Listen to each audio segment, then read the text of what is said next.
Hello जय हिंद दोस्तों, एक बार फिर से आप सभी का स्वागत करता हूं अपने यूट्यूब चैनल ज्ञान एग्जाम प्रिपरेशन में। तो दोस्तों आज हम साइंस का 20 महत्वपूर्ण क्वेश्चन लेकर आए हैं जो कि ग्रुप डी और एनटीपीसी वाले स्टूडेंट के लिए बहुत ही महत्वपूर्ण होने वाला है। क्योंकि पिछले बार जो भी ग्रुप डी और एनटीपीसी में जो भी साइंस का क्वेश्चन पूछा गया है, सारा क्वेश्चन इसमें हम सिलेक्टेड डाले हैं, वही क्वेश्चन डाला गया है जो कि एग्जाम में पूछा जा सकता है। मेरा जो टारगेट है दोस्तों, अभी से लेके आपको एग्जाम तक, जब तक आपका ग्रुप डी और एनटीपीसी का एग्जाम खत्म नहीं हो जाता, जब तक मैं आपको 20 क्वेश्चन पर डे के हिसाब से सारे सिलेक्टेड क्वेश्चन करवाऊंगा। उसके साथ जो भी होगा इंपॉर्टेंट डिस्कशन भी इसके साथ हम करते चलेंगे। यानी मैं आपको यदि 20 क्वेश्चन करवाता हूं तो आपको इस वीडियो से आपको टोटल 100 क्वेश्चन का सलूशन आपको देखने को मिलेगा। डिस्कशन के साथ में सारे क्वेश्चन को मैं यहाँ पे अरेंज किया हूँ। तो यदि मेरे चैनल पर आप पहली बार विजिट कर रहे हैं तो चैनल को सब्सक्राइब कर बेल आइकन को दबा दीजिएगा ताकि आने वाली वीडियो का नोटिफिकेशन सबसे पहले मिल सके। और मेरा डिस्क्रिप्शन में जाके आप वेबसाइट और यहाँ पे टेलीग्राम ग्रुप को भी ज्वाइन कर सकते हैं, वहाँ से आप वीडियो भी डाउनलोड कर सकते हैं। तो चलिए हम वीडियो को शुरू करते हैं और देखते हैं पहला नंबर क्वेश्चन। कह रहा है, देखिए पहला नंबर प्रश्न में कि 2023 विश्व कप क्रिकेट की मेजबानी इनमें से कौन सा देश करेगा। ठीक है, 2023 में है जो विश्व कप की मेजबानी कौन सा देश करेगा। ऑप्शन ए में कह रहा भारत, बी में दिया जा रहा आपको ऑस्ट्रेलिया, सी में दिया गया आपका पाकिस्तान और डी में दिया गया श्रीलंका। तो इसका सही हम आंसर बताना चाहेंगे आपको दोस्तों। तो इसका सही आंसर हो जाएगा ऑप्शन ए, यानी भारत इसका करेक्ट आंसर है। अब इससे रिलेटेड हम इम्पोर्टेंट पॉइंट देख लेते हैं। मैं सारा कुछ बहुत ही सारा मेंटेनेंस करके मैं इस वीडियो में सारा चीज़ को डाला हूँ।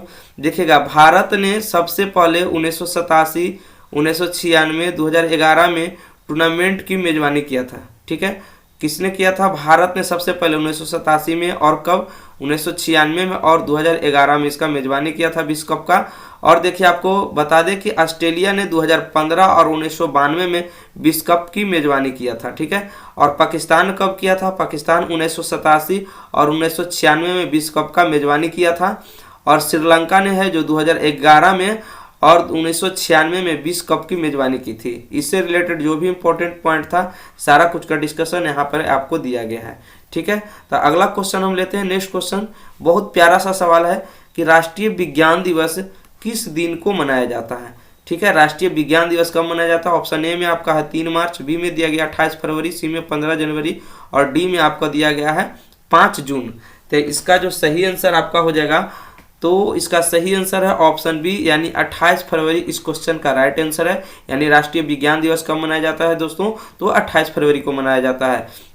इससे रिलेटेड हम इम्पोर्टेंट पॉइंट हम देख लेते हैं कि यह दिन भारतीय भौतिक सीवी रमन के द्वारा, ठीक है, 1928 में रमन प्रभाव की खोज के लिए, यहाँ से देखिए एक क्वेश्चन ये भी हो गया, इस दिन किस भारतीय वैज्ञानिक के नाम पर? तो डॉक्टर सीवी रमन। ठीक है, डॉक्टर सीवी रमन कब? 1928 में रमन प्रभाव की खोज किया था। खोज का प्रतीक के लिए इस दिन मनाया जाता है। अब देखिए नेक्स्ट पॉइंट में आपको देखते हैं इस पॉइंट को। तो राष्ट्रीय विज्ञान दिवस 2019 का विषय जो था science for people and people for science था। ठीक है, थीम जो था 2019 का science for people and people for science था। अब अगला नेक्स्ट पॉइंट देखते हैं कि 3 मार्च को विश्व वन्य जीव दिवस के रूप में भी मनाया जाता है। 3 मार्च को क्या मनाया जाता है? वन्य जीव दिवस के रूप में मनाया जाता है। अगला पॉइंट हम देखते हैं कि 15 जनवरी को सेना दिवस के रूप में हम लोग मनाते हैं। अगला देखते हैं, अगला पॉइंट 5 जून को विश्व पर्यावरण दिवस के रूप में मनाया जाता है। तो देखिए इस रिलेटेड 4-5 क्वेश्चन आपको तो ऐसे ही डील हो गया कम से कम एक क्वेश्चन में। तो चलिए अगला क्वेश्चन हम लेते हैं, क्वेश्चन नंबर 3 लेते हैं। ठीक है, देखिएगा क्वेश्चन नंबर 3 में कि पहला ओलंपिक खेल खाली स्थान में आयोजित किया गया था। पहला नंबर ऑप्शन का है आपका यूनान, बी में दिया गया जर्मनी, सी में है आपका इटली और डी में आपको दिया गया है रूस। तो इसका सही आंसर हो जाएगा, पहला जो ओलंपिक खेल हुआ था कहाँ हुआ था? यूनान के अंदर हुआ था। कहाँ हुआ था मेरे लाडलो? यूनान के अंदर हुआ था। इससे रिलेटेड इंपॉर्टेंट पॉइंट हम देख लेते हैं कि जर्मनी ने 1936 और 1940 में शीतकालीन ओलंपिक खेलों और 1936 में ग्रीष्मकालीन ओलंपिक की मेजबानी किया था। जर्मनी कब? 1936 में और 1940 में शीतकालीन ओलंपिक खेल और 1936 में किया था ग्रीष्मकालीन ओलंपिक खेल का मेजबानी। अगला पॉइंट हम देखते हैं, तो रूस ने 2014 में शीतकालीन ओलंपिक खेल की मेजबानी किया था। अगला क्वेश्चन हम लेते हैं, क्वेश्चन नंबर 4 देखते हैं। देखिएगा क्वेश्चन नंबर 4 में आपको है इसरो का मुख्यालय खाली स्थान में है। ऑप्शन ए दिया है आपका दिल्ली, बी में दिया जा रहा है चेन्नई, ऑप्शन सी में आपका है बेंगलुरु और डी में दिया गया आपका गुजरात।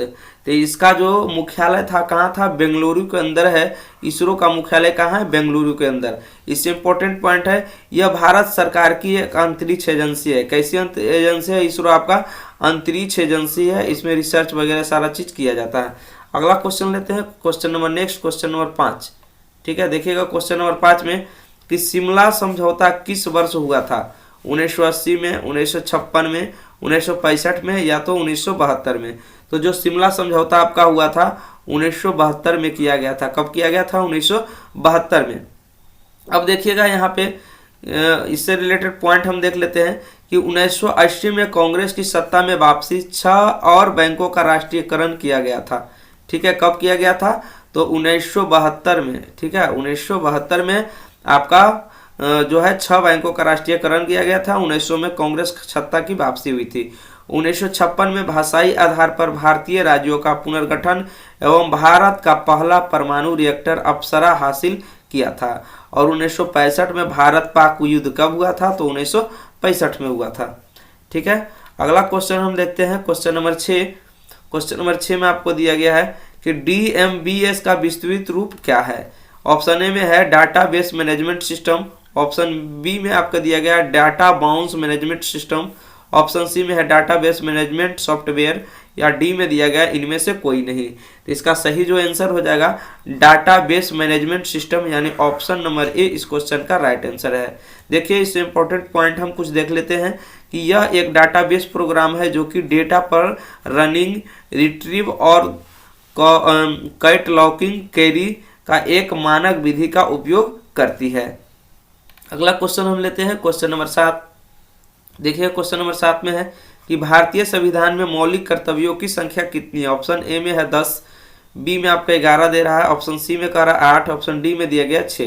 तो इसका सही जो आंसर होगा ऑप्शन बी, यानी मेरा जो मौलिक कर्तव्य है जो भारत संविधान में 11 टोटल है। इससे इंपॉर्टेंट पॉइंट हम देख लेते हैं कि 42वें संविधान संशोधन द्वारा 10 मौलिक कर्तव्यों को जोड़ा गया था। कैमे संविधान संशोधन, तो 42वें संविधान संशोधन द्वारा कितने मौलिक कर्तव्यों को, तो 10 मौलिक कर्तव्यों को आपको जोड़ा गया था। लेकिन 2002 में 46वें संविधान संशोधन, 2002 में 46वें संविधान संशोधन द्वारा यह बढ़कर कितना हो गया, 10 से 11 कर दिया गया। मौलिक कर्तव्य कितना हो गया, 11 कर दिया गया। चलिए हम नेक्स्ट क्वेश्चन देखते हैं, क्वेश्चन नंबर 8। देखिए क्वेश्चन नंबर 8 में है इनमें से कौन सी सिंधु नदी की सहायक नदियां हैं। ऑप्शन ए में दिया गया झेलम, बी में दिया गया चिनाब, सी में दिया गया आपका रावी और डी में दिया गया आपका उपयुक्त सभी। तो इसका जो सहायक नदी है, सिंधु नदी के सहायक नदी सभी हो जाएगा, इसका सही आंसर हो जाएगा। यानी सिंधु का जो सहायक नदी होगा आपका चिनाब नदी भी हो जाएगा, झेलम भी नदी भी हो जाएगा और कौन हो जाएगा आपका रावी नदी भी आंसर हो जाएगा। ठीक है, तो इनमें से सभी उपयुक्त सभी है जो सिंधु की सहायक नदियां, झेलम, चिनाब और रावी। इससे इंपॉर्टेंट पॉइंट हम कुछ देख लेते हैं। करा पहला पॉइंट में पढ़ते हैं कि नदियां रावी, झेलम, चिनाब, सतलुज और ब्यास इसकी सहायक नदियां कौन कौन है। सिंधु नदी की रावी, झेलम, ठीक है, रावी, झेलम, चिनाब, सतलुज और ब्यास नदियां। अब देखिए स्रोत हम जान लेते हैं कि मानसरोवर, तिब्बत का पठार। जो सिंधु नदी का जो स्रोत है कहाँ से है, मानसरोवर और तिब्बत का पठार से। इसका मुहाना अरेबियन समुद्र के पास में है। अगला क्वेश्चन हम लेते हैं, क्वेश्चन नंबर 69। यहाँ पे देखिएगा क्वेश्चन यहाँ पर 9 है, 69 हो गया है। चलिए यहाँ पे देखिएगा क्वेश्चन नंबर 9 करा ब्रह्मांड को कितना प्राचीन माना जाता है। ऑप्शन ए में है 14.2 बिलियन वर्ष, ऑप्शन बी में है 15 बिलियन वर्ष, ऑप्शन सी में दिया गया है 13.8 बिलियन वर्ष, ऑप्शन डी में दिया गया आपको 12.6 बिलियन वर्ष। तो इसका सही आंसर हो जाएगा आपका 13.8 बिलियन वर्ष। इस क्वेश्चन का करेक्ट आंसर है, यानी ब्रह्मांड कितना पुराना है, 13.8 बिलियन वर्ष। ठीक है, अगला क्वेश्चन हम लेते हैं, क्वेश्चन नंबर 9। क्वेश्चन नंबर 9 में आपको दिया गया है कि यस बैंक का मुख्यालय खाली स्थान में है। ऑप्शन ए में कह रहा है दिल्ली, बी में दिया गया आपका मुंबई, सी में आपका दिया गया हैदराबाद, डी में दिया गया आपका चेन्नई। तो यस बैंक का मुख्यालय कहाँ है, तो इस क्वेश्चन का सही जो है आपका आंसर है ऑप्शन नंबर बी, बिल्कुल करेक्ट हो जाएगा दोस्तों, मुंबई के अंदर है। इससे इंपॉर्टेंट पॉइंट हम कुछ देख लेते हैं कि इसकी जो स्थापना हुई थी 2004 में, यस बैंक की स्थापना कब हुई थी? 2004 में हुआ था। यह भारत का चौथा और सबसे बड़ा निजी क्षेत्र का बैंक है। अगला पॉइंट हम देखते हैं, दिल्ली में मुख्यालय वाले बैंकों ओरिएंटल बैंकों of commerce, Punjab national bank और Indian postal payments bank limited हैं। अगला देखते हैं, अगला पॉइंट में कह रहा है चेन्नई में मुख्यालय है इंडियन बैंक और इंडियन ओवरसीज बैंक का। ठीक है, कहाँ मुख्यालय है? चेन्नई के अंदर। अगला क्वेश्चन हम लेते हैं, क्वेश्चन नंबर 11 कह रहा है संतोष ट्रॉफी किस खेल से संबंधित है? ऑप्शन ए में फुटबॉल, बी में है क्रिकेट, सी में है कुश्ती और डी में इनमें से कोई नहीं। तो संतोष ट्रॉफी किससे संबंधित है? तो संतोष ट्रॉफी आपको फुटबॉल से संबंधित है। किससे संबंधित है? फुटबॉल से संबंधित है। इससे हम इंपॉर्टेंट पॉइंट हम देख लेते हैं, यह पहली बार कब 1941 में शुरू किया गया था संतोष ट्रॉफी को। कह रहा फुटबॉल से संबंधित अन्य ट्रॉफियाँ कौन कौन है? बड़ौदा ट्रॉफी फुटबॉल से संबंधित है, BC राज ट्रॉफी, भी CM trophy, doctor BC Roy trophy, Durand cup आपका फुटबॉल से संबंधित है, ICF शील्ड, कॉलिंग कप, रोवर्स कप, ये सभी किससे संबंधित है? तो आपको फुटबॉल से संबंधित। करा CK Naidu trophy, Deodhar trophy, Duleep trophy, Irani trophy, Ranji trophy cricket से संबंधित है। कौन कौन? Naidu trophy, Deodhar, Duleep trophy, Irani trophy, Ranji trophy सभी किससे संबंधित है? क्रिकेट से संबंधित है। और भी हम पॉइंट देख लेते हैं इस पॉइंट को कि भारत केसरी, बर्दवान शील्ड कुश्ती से संबंधित ट्रॉफियां। अब कुश्ती से आपको पूछेगा तो कौन कौन हो जाएगा? भारत केसरी और बर्दवान शील्ड। बहुत ही इंपॉर्टेंट क्वेश्चन है, इसका ये आंसर है, आपसे पूछ सकता है कि भारत केसरी का संबंध किससे है? तो किससे हो जाएगा? कुश्ती से। और बर्दवान शील्ड का भी कुश्ती से हो जाएगा। चलिए हम अगला क्वेश्चन लेते हैं, क्वेश्चन नंबर 12। क्वेश्चन नंबर 12 में आपको दिया गया है स्वराज आंदोलन किसके द्वारा शुरू किया गया था? ऑप्शन ए में कह रहा है बाल गंगाधर तिलक, बी में है एनी बेसेंट, सी में है हेलेना बार्टलस केवी, ऑप्शन डी में दिया गया आपका लाल बहादुर शास्त्री। तो स्वराज आंदोलन किसने शुरू किया था? तो इसका सही आंसर हो जाएगा आपका एनी बेसेंट। बहुत ही इंपॉर्टेंट क्वेश्चन है, एनी बेसेंट ने शुरू किया था स्वराज आंदोलन को। इससे इंपॉर्टेंट हम पॉइंट देख लेते हैं कि पहला पॉइंट देखते हैं कि आंदोलन ने स्वतंत्रता आंदोलन के लिए मंच निर्धारित किया था। अगला पॉइंट हम देखते हैं कि बाल गंगाधर तिलक ने भारतीय स्वतंत्रता आंदोलन में महत्वपूर्ण भूमिका निभाई थी। नेक्स्ट हम पॉइंट देखते हैं कि हेलेना पेत्रोनोवा ब्लातवास्की एक रूसी लेखक थी जिन्होंने 1875 में थियोसोफिकल सोसाइटी की की स्थापना की थी। ठीक है, अगला हम देखते हैं क्वेश्चन नंबर 13। क्वेश्चन नंबर 13 में है कि भारत का रॉकेट परीक्षण पैड कौन सा था? ठीक है, श्रीहरिकोटा, तिरुवनंतपुरम, ओडिशा, उपरोक्त सभी। भारत का रॉकेट परीक्षण पैड कहाँ था? इसका सही आंसर हो जाएगा उपरोक्त सभी, यानी सभी जगहों से किया गया था इसका परीक्षण, श्रीहरिकोटा, तिरुवनंतपुरम और ओडिशा। इंपॉर्टेंट पॉइंट हम देख लेते हैं कि भारत में रॉकेट परीक्षण स्थल कहाँ है? केरल, तिरुवनंतपुरम, श्रीहरिकोटा, आंध्र प्रदेश, बालासोर और उड़ीसा के अंदर है। चलिए हम अगला क्वेश्चन लेते हैं, क्वेश्चन नंबर 14। क्वेश्चन नंबर 14 में मिट्टी के अध्ययन को क्या कहा जाता है, किस रूप में जाना जाता है? ठीक है, ऑप्शन ए में है ऑस्टियोलॉजी, बी में है पेडोलॉजी और सी में है रेनोलॉजी और डी में है एंथ्रोपोलॉजी। तो इसका सही आंसर हो जाएगा मिट्टियों का अध्ययन को हम क्या कहते हैं? तो पेडोलॉजी कहा जाता है। अब यहाँ पे इंपॉर्टेंट पॉइंट हम देखेंगे सारा कुछ डिटेल से। कह रहा है मिट्टी के अध्ययन को पेडोलॉजी के रूप में जाना जाता है। कह रहा है हड्डियों के अध्ययन को हम क्या जानते हैं? ऑस्टियोलॉजी, यानी ऑस्टियोलॉजी के किसका अध्ययन हो जाएगा? तो हड्डियों का अध्ययन को हम ऑस्टियोलॉजी के रूप में जानते हैं। नेक्स्ट पॉइंट देखिएगा कि नाक के गुहा के अध्ययन को रेनोलॉजी कहा जाता है। देखिए कितना बढ़िया है, नाक के गुहा यानी नाक के नलिका के अध्ययन को क्या कहते हैं? तो रेनोलॉजी कहते हैं। हड्डियों के अध्ययन को क्या कहते हैं? तो ऑस्टियोलॉजी कहते हैं। अब देखिएगा फूलों के अध्ययन के एंथोलॉजी कहा जाता है, यानी फूलों के एंथोलॉजी कहेंगे। फूलों के अध्ययन को क्या कहेंगे? फूलों के अध्ययन को क्या कहा जाता है? एंथोलॉजी कहा जाता है। और मिट्टी का अध्ययन आपका हो जाएगा पेडोलॉजी। तो इस क्वेश्चन का जो सही आंसर था पेडोलॉजी। ऑस्टियोलॉजी हड्डियों के अध्ययन को कहते हैं, रेनोलॉजी नाक के गुहा के अध्ययन को कहते हैं, एंथ्रोपोलॉजी हो जाएगा फूलों के अध्ययन को कहा जाता है। चलिए हम अगला क्वेश्चन लेते हैं, क्वेश्चन नंबर 15। क्वेश्चन नंबर 15 में आपको दिया गया है कि अंतर्राष्ट्रीय शांति दिवस हर साल मनाया जाता है। कब मनाया जाता है? ठीक है, देखिएगा ऑप्शन ए में कह रहा है 22 अक्टूबर, ऑप्शन बी में है 20 अगस्त, सी में दिया गया आपका 21 सितंबर और डी में दिया गया आपका इनमें से कोई नहीं। तो अंतर्राष्ट्रीय शांति दिवस कब मनाया जाता है? तो अंतर्राष्ट्रीय शांति दिवस जो आपको मनाया जाता है, तो इसका सही आंसर आपका हो जाएगा 21 सितंबर को मनाया जाता है, यानी ऑप्शन सी इसका बिल्कुल ही करेक्ट आंसर हो जाएगा। इनसे इंपॉर्टेंट जुड़ी कुछ महत्वपूर्ण पॉइंट को हम देख लेते हैं। करा 2018 के लिए थीम द राइट टू पसीदा universal declaration of the humans rights act 70 थी। 20 अक्टूबर को विश्व ऑस्टियोपोरोसिस दिवस के रूप में मनाया जाता है। 20 अक्टूबर को करा हर साल 20 अगस्त को हमारे दिवंगत पूर्व प्रधानमंत्री राजीव गांधी के स्मृति में सद्भावना दिवस के रूप में हम लोग मनाते हैं। ठीक है, कितने अगस्त को? 20 अगस्त। 20 अगस्त को सद्भावना दिवस के रूप में हम लोग मनाते हैं। चलिए हम अगला क्वेश्चन लेते हैं। क्वेश्चन नंबर 16 देखते हैं। क्वेश्चन नंबर 16 में है कि विश्व का पहला कैशलेस देश कौन सा है? ऑप्शन ए में है इटली, बी में है रूस, आपका सी में है आपका स्वीडन और डी में दिया गया आपको जापान। तो विश्व का पहला कैशलेस देश कौन सा है? तो स्वीडन हो जाएगा। चलिए हम नेक्स्ट क्वेश्चन लेते हैं। देखिएगा क्वेश्चन नंबर 17 लेते हैं। ठीक है, क्वेश्चन नंबर 17 में आपको दिया गया है कि प्रदर्शन परफॉर्मेंस ऑफ मेमोरी आकार के आधार पर बिग आयरन किस प्रकार का आपका कंप्यूटर? प्रदर्शन के आधार पर आपको मेमोरी के आधार पर बिग आयरन किस प्रकार का कंप्यूटर है? ऑप्शन ए में है माइक्रो कंप्यूटर, बी में है मिनी कंप्यूटर, सी में है मेन फ्रेम और डी में दिया गया आपका सुपर कंप्यूटर। तो इसका सही आंसर क्या हो जाएगा? तो इसका सही आंसर आपका है मेन फ्रेम। ठीक है, इसका राइट जो आंसर होगा मेन फ्रेम होगा। बिग आयरन किस प्रकार का कंप्यूटर है? Main frame. और देख लेते हैं इससे जुड़ी कुछ इंपॉर्टेंट पॉइंट्स।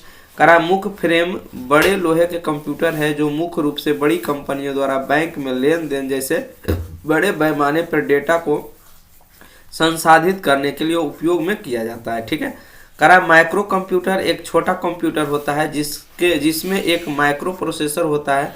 इसे केंद्रीय प्रोसेसर के रूप में होता है। करा मिनी कंप्यूटर मध्य शक्ति का एक कंप्यूटर है जो कि एक माइक्रो कंप्यूटर से अधिक लेकिन एक मेन फ्रेम से कम है। अगला रिलेटेड पॉइंट देखते हैं इस पॉइंट को कि सुपर कंप्यूटर एक अन्य उद्देश्य वाले कंप्यूटर की तुलना में उच्च समान उद्देश्य के स्तर वाले प्रदर्शन का एक कंप्यूटर है। चलिए हम अगला क्वेश्चन लेते हैं। क्वेश्चन नंबर 18 करा कि वर्ष 1980 में विकसित किए गए पहले सर्च इंजन का नाम बताइए। ठीक है, 1990 में जो विकसित किया गया सर्च इंजन का नाम बताइए। ऑप्शन ए में है बिंग, बी में है गूगल, सी में है आर्ची यहाँ पे और डी में है आपको बैदू। तो इसका सही आंसर हो जाएगा आर्ची। ठीक है, इससे रिलेटेड कुछ इंपॉर्टेंट पॉइंट हम देख लेते हैं कि पहले कुछ 100 वेबसाइट 1993 में आपका शुरू हुई थी। इसमें ज़्यादातर कॉलेज में थी लेकिन उसमें ज़्यादातर के अस्तित्व में आने से बहुत पहले ही आर्ची आई थी। ठीक है, आगे देखते हैं। क्वेश्चन नंबर 19 लेते हैं। क्वेश्चन नंबर 19 में आपको है कि भाप इंजन किस सिद्धांत पर आधारित है? ऑप्शन ए में है बर्नौली के सिद्धांत पर, ऑप्शन बी में है ऊष्मा प्रौद्योगिकी का पहला नियम, ऑप्शन सी में है स्वप्रेरण और डी में दिए गए क्षणों के सिद्धांत। तो भाप इंजन किस पर आधारित है? आपका ऊष्मा प्रवैगिकी का पहला नियम पर आपका भाप इंजन आधारित है। इससे रिलेटेड कुछ इंपॉर्टेंट पॉइंट हम देखते हैं। ऊष्मा प्रौद्योगिकी का पहला नियम बताता है कि ऊष्मा ऊर्जा का निर्माण या विनाश नहीं किया जा सकता है। ठीक है, नेक्स्ट पॉइंट लेते हैं कि बर्नौली के सिद्धांत के आधार पर द्रव की गति में वृद्धि, दबाव में कमी, द्रव की संभावित ऊर्जा में कमी के साथ साथ होती है। इस पॉइंट को हम देखते हैं कि नेक्स्ट पॉइंट में आपका क्या है? करा कि सेल्फ इंडक्शन एक सर्किट में एक इलेक्ट्रोमोटिव बल का इंडक्शन होता है जहां उस सर्किट में करंट की विविधता होती है। चलिए हम अगला क्वेश्चन लेते हैं, आज का लास्ट क्वेश्चन देखिएगा। करा चुंबकीय क्षेत्र रेखाएं चुंबक के किस भाग से निकलती है? ऑप्शन ए में है केंद्र, बी में दिया गया उत्तरी ध्रुव, सी में है दक्षिणी ध्रुव और डी में दिया गया इनमें से कोई नहीं। तो इसका सही आंसर क्या हो जाएगा? तो इसका सही आंसर आपका है ऑप्शन बी यानी उत्तरी ध्रुव। ठीक है, चुंबकीय क्षेत्र रेखाएं चुंबक के किस भाग से निकलती है? तो आपको उत्तरी ध्रुव से निकलती है। इससे रिलेटेड कुछ इंपॉर्टेंट पॉइंट हम देखते हैं। फर्स्ट पॉइंट में देखते हैं कि चुंबकीय क्षेत्र रेखाएं उत्तरी ध्रुव से निकलती है। कहाँ से निकलती है चुंबकीय क्षेत्र रेखाएं? तो उत्तरी ध्रुव से आपकी निकलती है। और दक्षिणी ध्रुव में इनका क्या हो जाता है? तो विलय हो जाता है। नेक्स्ट पॉइंट हम देखते हैं कि चुंबक के अंदर क्षेत्र के रेखाओं की दिशा उसके दक्षिणी ध्रुव से लेकर उसके उत्तरी ध्रुव तक होती है। तो आप लोग को वीडियो कैसा लगा दोस्तों, कमेंट करके जरूर बताइएगा। और जिस चीज़ का भी वीडियो आपको चाहिए कमेंट करके बताइए। मैं सारा चीज़ का वीडियो मैं इस यूट्यूब चैनल पे अपलोड करूँगा। रेलवे एग्ज़ाम से संबंधित जो भी न्यूज़ होगा सारा कुछ मैं इस चैनल के माध्यम से आप सभी के बीच पहुँचाने का काम करूँगा। तो यदि चैनल को सब्सक्राइब नहीं किए हैं, चैनल को सब्सक्राइब कर बेल आइकन को जरूर दबा दीजिएगा ताकि आने वाली वीडियो का नोटिफिकेशन सबसे पहले मिल सके। Thank you.